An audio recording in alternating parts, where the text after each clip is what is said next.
Hello guys. Alam niyo ba yung sinasabing recycle? And kasi ganito, last night meron kaming beef. Tapos nilagyan ko ng turnip. Now, ang ginawa ko, kasi minatira, tinanggal ko yung turnip tapos pinakuluan ko ulit. Tapos nilagyan ko ng panlasa. Tapos lagyan ko ng beans, tapos i-add ko tong repolyo. Parang nilaga na siya, guys. O, diba? Diskarte lang kasi po dito dito pwede lahat. Basta makain, okay lang yan. O, diba? O, yan ha. Ay, ganito na siya. Ganyan na nga siya, oh.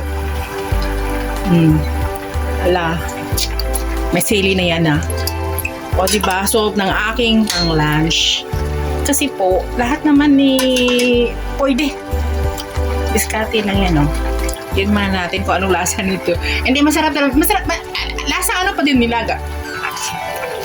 Yes. Nilaga pa din. Wala siyang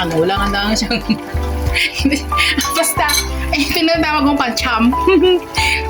Anything. Basta makain, okay lang. Kasi naman, dito naman sa ibang lugar, basta pwede, lahat. Hindi naman kailangan talaga na maglaga ka talaga ng baka para meron minatirang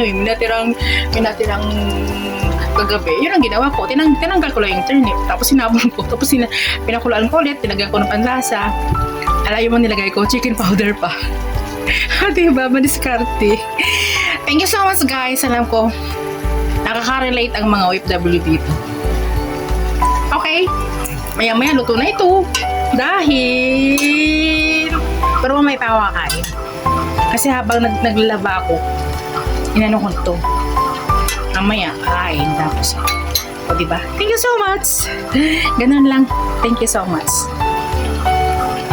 O, kulo na siya. Ready na yan. O, talagang yung sili ko. Isang sili lang yan. Pero gusto ko talagang meron sili. Kasi, iba yung ng dila ko pag may sili. Oh. Thank you.